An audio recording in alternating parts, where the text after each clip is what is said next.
Hello, everyone. Welcome back to another episode of Control for the Control. This podcast is designed to help people control their lives and start thinking differently. Today's episode challenges a big assumption that serious intellectual work only happens inside academia. My guest today is Sheldon Greaves, author and self-described guerrilla scholar. He's built a path outside traditional institutions, working in science education, confounding a university, publishing research and pursuing ambitious independent projects. In this episode, we will explore what it means to take control of your intellectual life, how to think independently and learn deeply on your own terms, and contribute meaningful work without waiting for permission.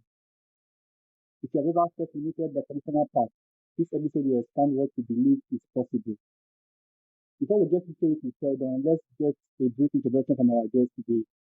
Over to you, Sheldon.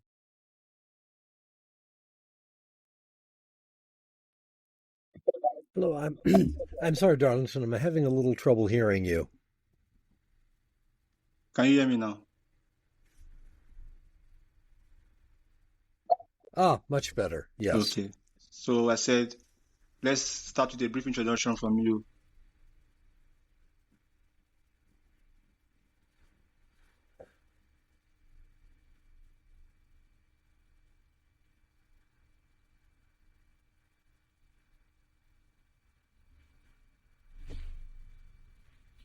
Can you hear me, Sheldon?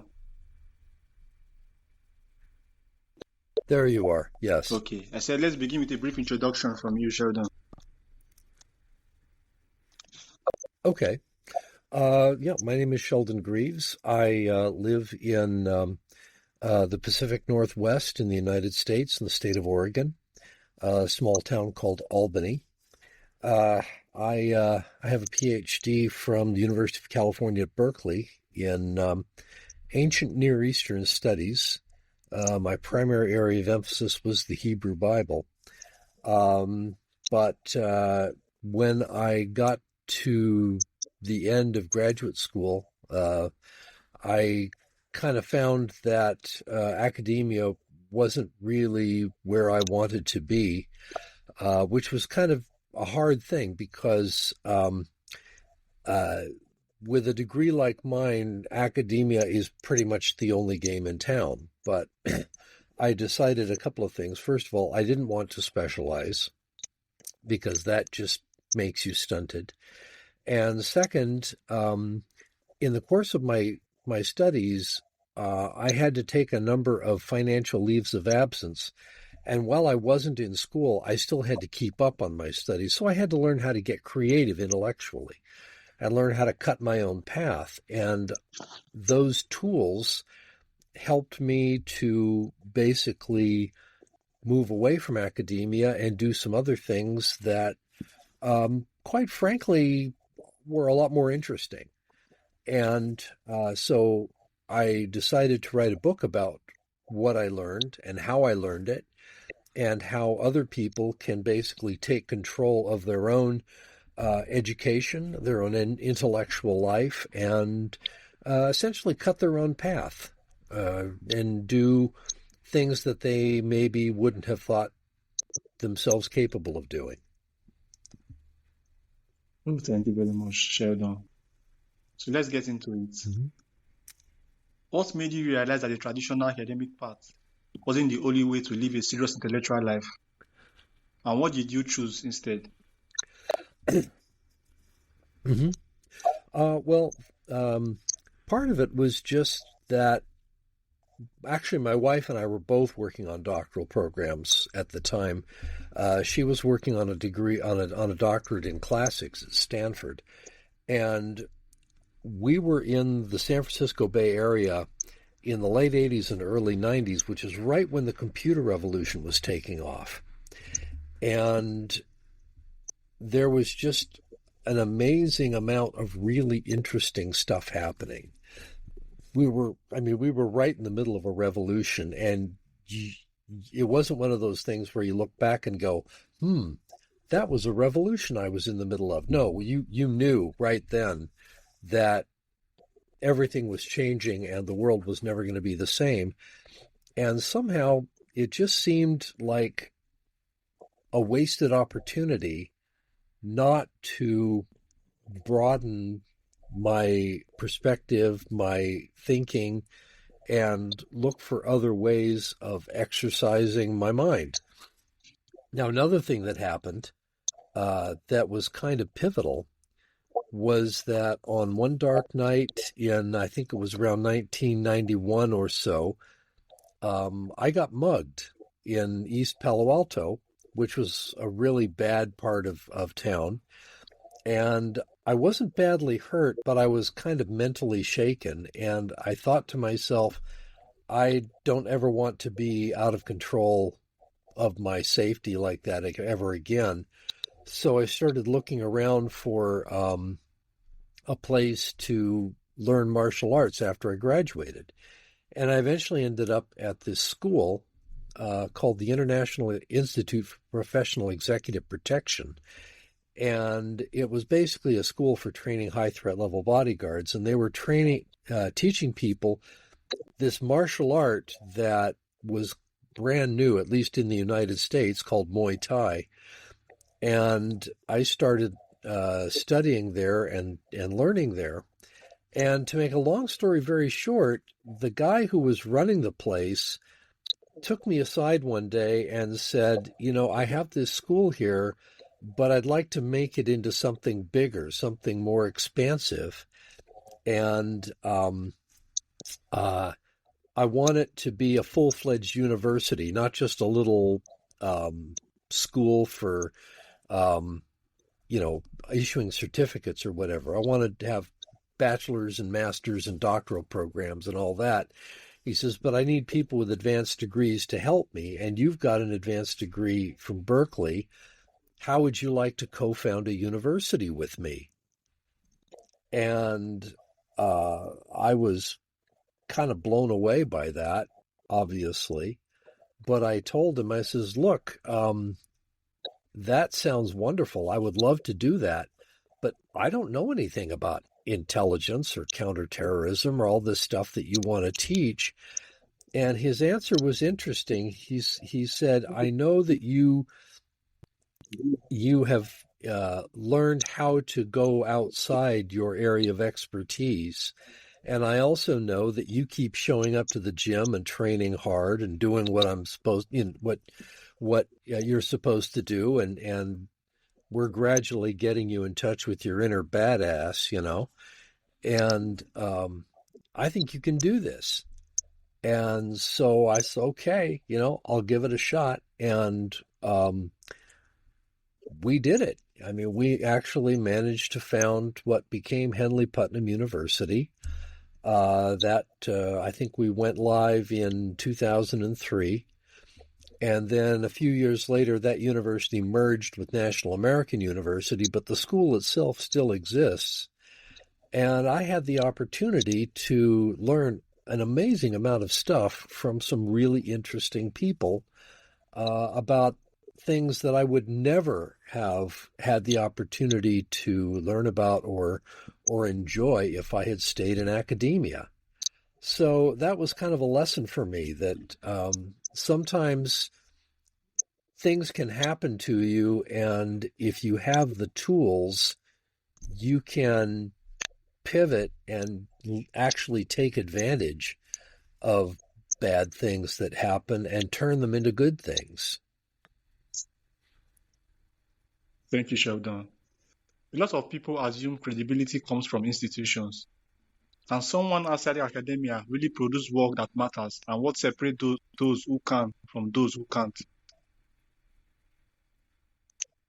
Yeah.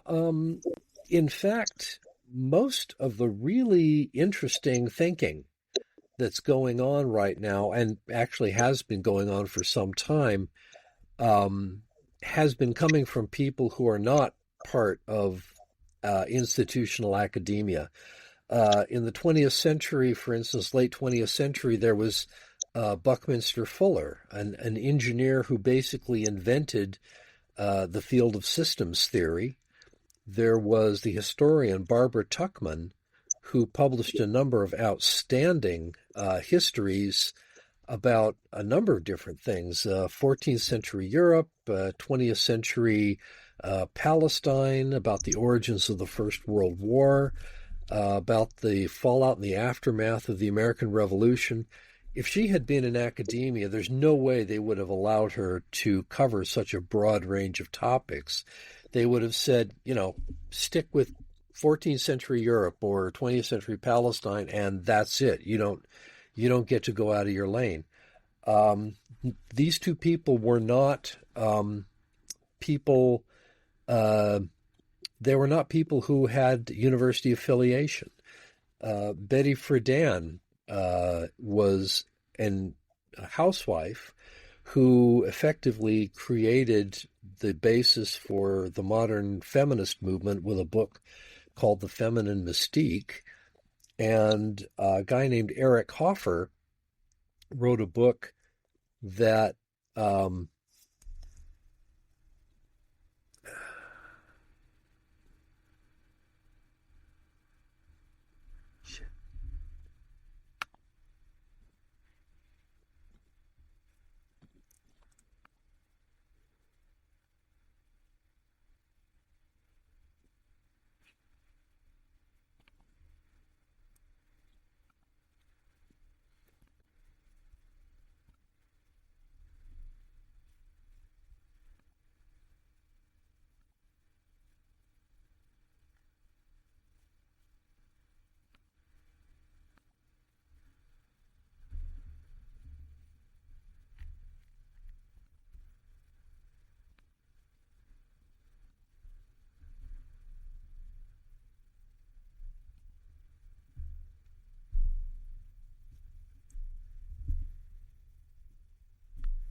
Okay, so yeah, is it possible for people outside of institutional academia to do serious work?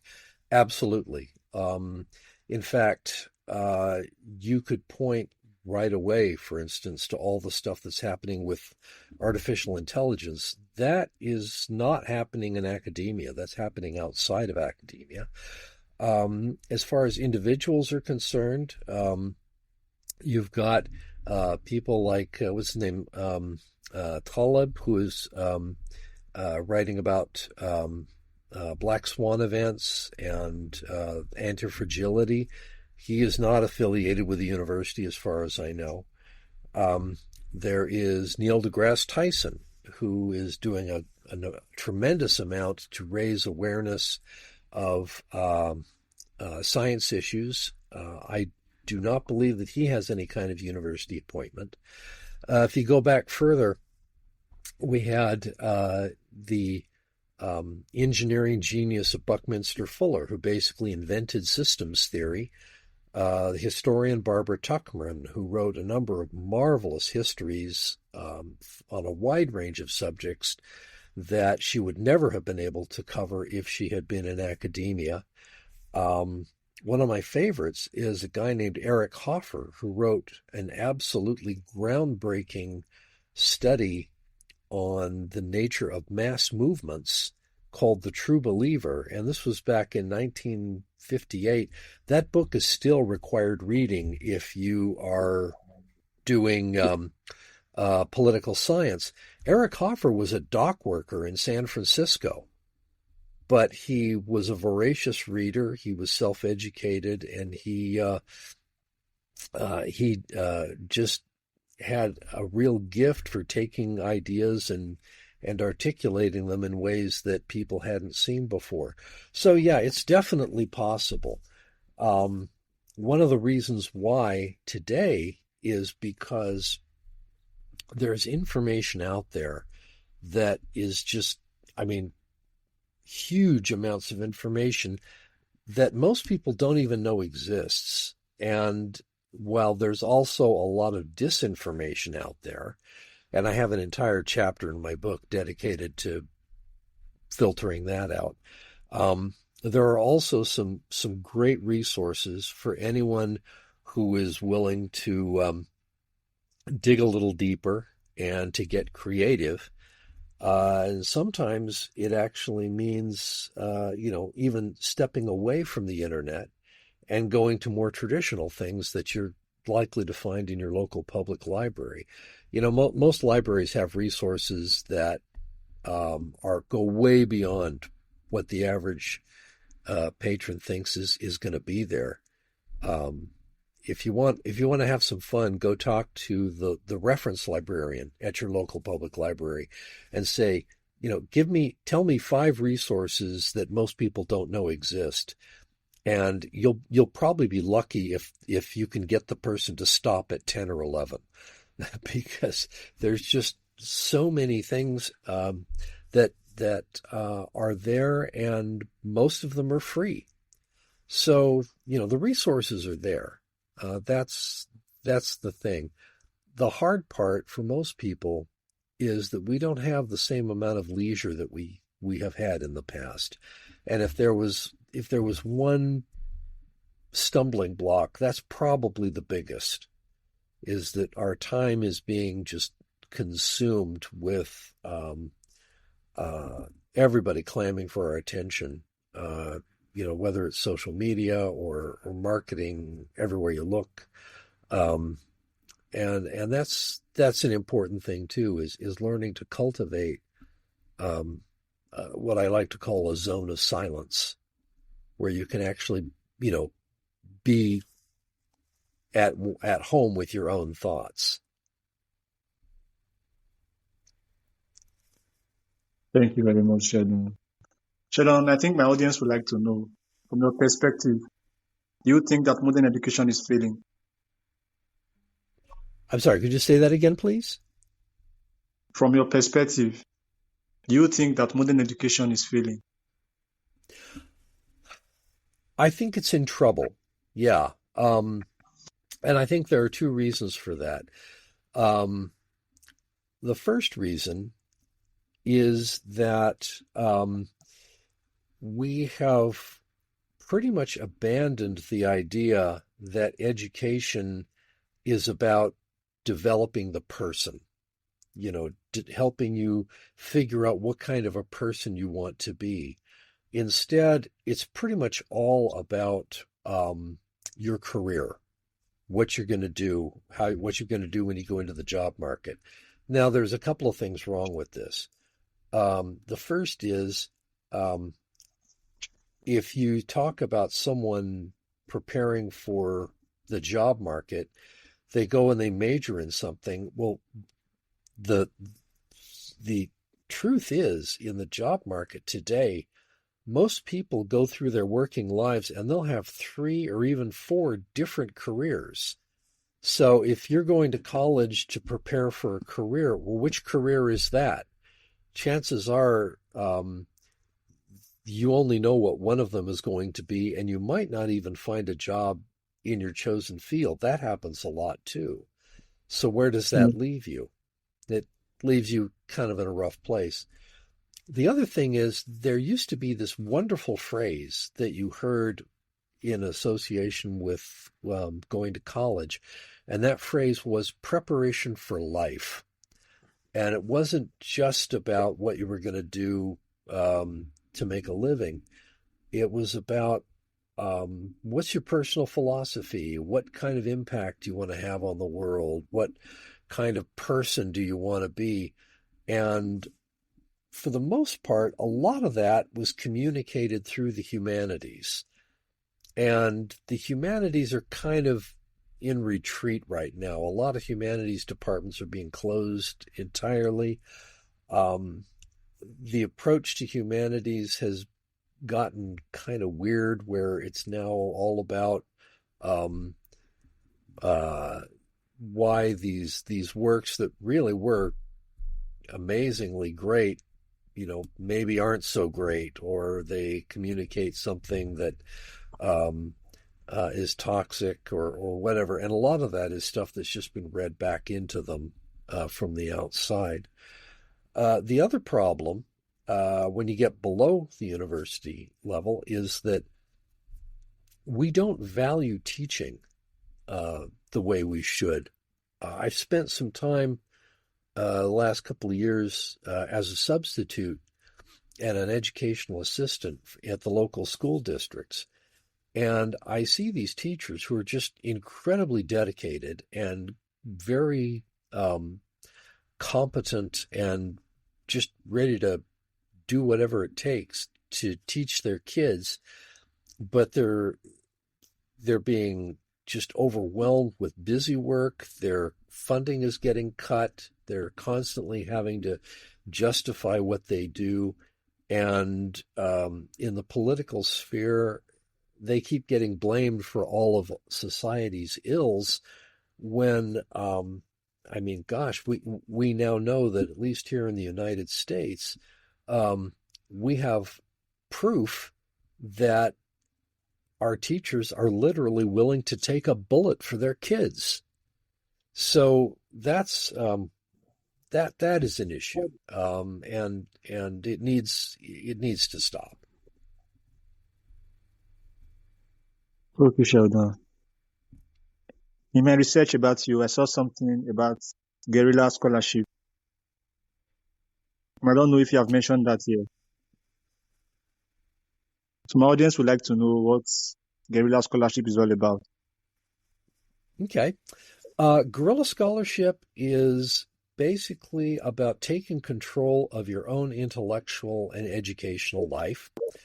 And you do that by being creative, by being innovative, by ignoring certain conventions, and by being willing to go where into a field, even if you aren't a specialist, doing the hard work to learn what you need to learn, and also just learning for pleasure, learning because it's fun, and as well as learning for personal empowerment.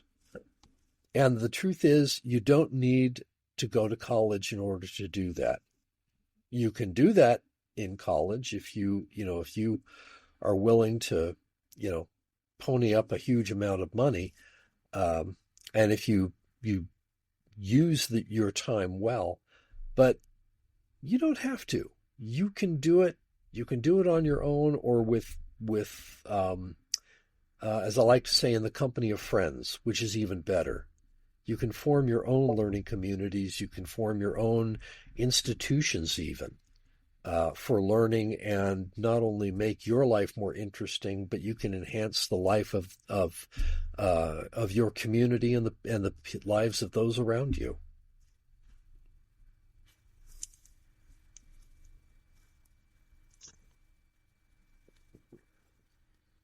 So Sheldon, you don't think that college is a good idea? If you can afford it, and you know what you want to do, it's I wouldn't say it's a bad idea, but you have to use it wisely. You have to be willing to put in a degree of effort that college doesn't necessarily require from people anymore, and that's unfortunate. The thing is, you go to college not just to go to college. You go to college so that you can hang out with really, really intelligent people and learn from them directly. Now, that's how it's supposed to work. Now, can you do that outside of college? Yeah, absolutely. You can find people, and I talk about this in my book, how to find people who have comparable levels of competence and insight and learn from them. The question really is, what do you want to learn? What do you want to, and how far do you want to go? Some things, yeah, you're going to need to go to college to learn. If you want to become a doctor, you're not going to learn that from YouTube. You've got to go to medical school. If you want to become a lawyer, yeah, you're going to need to go to law school. A couple of years of college to get some general education, I think that's a great idea. But you can do that at a community college. You can do that at some kind of a lyceum or something. You don't need to go to a big school or get a big name with a big diploma in order to become a well-rounded, educated, and thoughtful and articulate human being. Oh, okay. So can you please talk about your book a little? I think those who are listening, they will want to know about your book. Yeah, the book is titled The Guerrilla Scholar's Handbook. Here it is here. And it's available on Amazon, also on Barnes & Noble and thrift books, and you can probably order it through your local independent bookseller. It's been, it was published last June, so it's been out not, a little less than a year. And it essentially, it's part guidebook, part how-to, part memoir, but it's also kind of a manifesto because education is under attack. There's a lot of censorship going on. There's a lot of disinformation out there. And my book talks about creative ways to do research, creative ways to learn, but it also talks about addressing these other problems of censorship and disinformation and these problems that are plaguing not just academia but our society in general. And I'm so far the response has been pretty positive. People who have contacted me about the book, they like it. And if you also want to follow what other things I'm doing, I have a Substack called The Guerrilla Scholar, and people can contact me and hear more about guerrilla scholarship there. Oh, okay, Sheldon. Sheldon, my final question for you is this. For someone who's looking to follow through on your path, what advice do you have for them? The first thing I would do is start keeping a notebook. Have a place where you can write down what you're thinking about, what you're reading about, what interests you, what excites you, what you find boring, and why. And start building a body of ideas in your notebook. And this does several things. First of all, it gets you, it forces you to think regularly about why you think what you think, which is a really good idea. It also kind of becomes a little bank account of ideas. And once it reaches a certain size, you can start going back and thinking, hey, that was pretty good. That was a pretty good idea. I could write a paper on that, or I could do a presentation on that, or I could even write a book about that.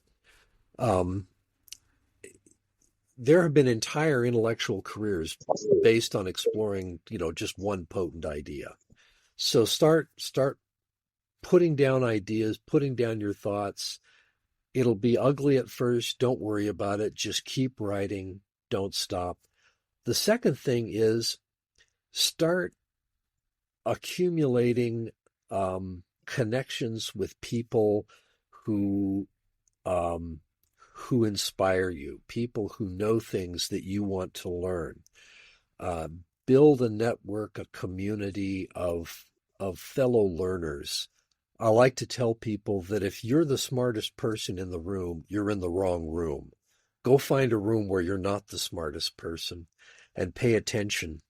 Learn how to ask questions and how to get people talking about what they know so that you can learn from them. And I talk about that in the book as well. And the third thing I would say is read as much as you can, but be choosy. And this is another thing I talk about. I hear about these people who read, 100 books in a year or 200 books in a year, and I think, no. If you're reading a book that quickly, it probably didn't have that much to say anyway. Look for really good books. Ask around. and take your time and find out, about the things you're interested in, of course. If a book is worth reading, it's probably worth reading twice, maybe 3 times. Take your time with it. Learn how to chew on an idea and keep your mind open to the first faint stirrings of a bright idea. And that will get you started. That will help you form a basis. And I guess the last thing too is have a place or find a way to be alone with your thoughts for a while, even if it's just like half an hour a day. Mindfulness practices, meditation, or just finding a place where it's quiet. Put the phone away, turn off the phone, turn off the television, and just let yourself be and think and learn how to be comfortable with your own thoughts. It's not as easy as it sounds, but it can be very rewarding, because then you can start to really think for yourself. I love when you said it's not as easy as it sounds. Thank you very much, Sheldon. For the final time, where can my audience know about you, read about you, and know more about what you do and your book?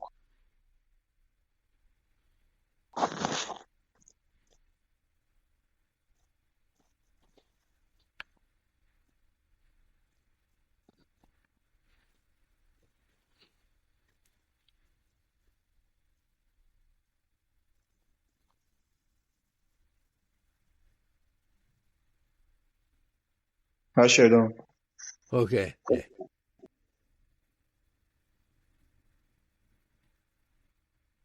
So I said, for the final time, where can my audience know about you, read more about you, and know more about your book? Right. Probably the best place is my Substack, which is The Guerrilla Scholar. I also occasionally post on Blue Sky and LinkedIn. My Blue Sky account is Guerrilla Scholar, and I also have a Guerrilla Scholar Facebook page. But the Substack is definitely the most active. That's where I do most of my stuff. And again, if you're interested in acquiring the book, you can order it online through Barnes & Noble, Thrift Books, or Amazon. Oh, it's also available in Spanish, too, for those who are interested. Thank you, Sheldon. Thank you for being my guest on this special episode. It's been a pleasure to have you on this episode. To everyone listening to this Thank right you. now, I appreciate the opportunity. Thank you very much, Sheldon. To everyone listening to this right now, if there's one thing to take away from this conversation, is this: don't need permission to think deeply, learn seriously, or contribute meaningfully. The real question is whether you are willing to take control of your intellectual life, or let it be shaped entirely by systems you didn't choose. Sheldon's work is a reminder that curiosity, discipline, and independent thinking are still available to anyone who decides to pursue them. If this episode challenged you on how you see learning and knowledge, share it with someone who's ready to think for themselves. And as always, control your mind, or something else will. See you in the next episode.